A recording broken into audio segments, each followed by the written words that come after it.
আসসালামু আলাইকুম। আজকে আমরা দেখব স্টোরি টেলিং ইন ইংলিশ। ইংলিশে কিভাবে স্টোরি বানাতে হয়। রাহাত প্রতিদিন সকালবেলা মাঠে হাঁটে। তার মানে রাহাতের এটা রেগুলার কাজ। আর রেগুলার কাজ মানে হচ্ছে present indefinite tense. Rahat Rahat wax. Rahat কোথায় হাঁটে? In the field. Rahat walks in the field. কখন? প্রতিদিন সকালবেলা।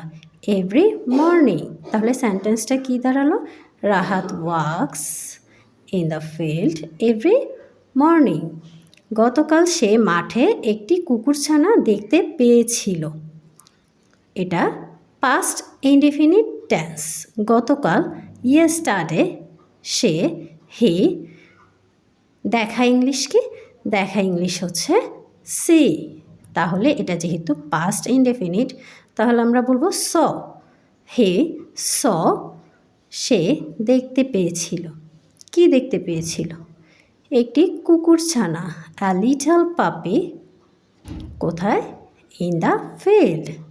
Yesterday he saw a little পাপি ইন দ্য ফিল্ড। সে এখন ওটিকে দুধ খাওয়াচ্ছে। এটা প্রেজেন্ট কন্টিনিউয়াস টেন্স, কারণ বর্তমানে কিছু করছে এমন কিছু বোঝালে ওটা প্রেজেন্ট কন্টিনিউয়াস হয়ে থাকে। হি ইজ নাও ফিডিং ইট।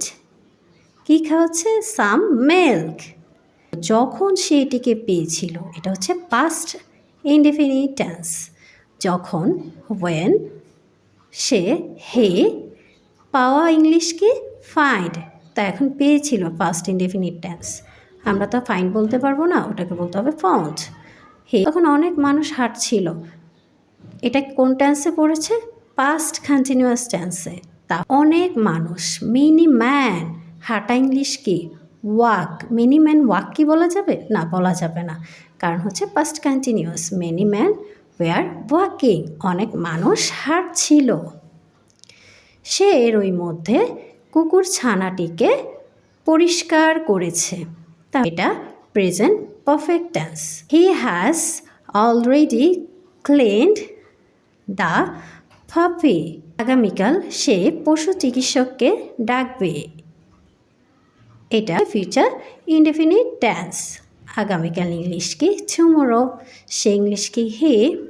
আর ডাকা ইংলিশ কি? কল। আর যেহেতু এটা ফিউচার ইনডেফিনিট তাহলে বলবো উইল কল।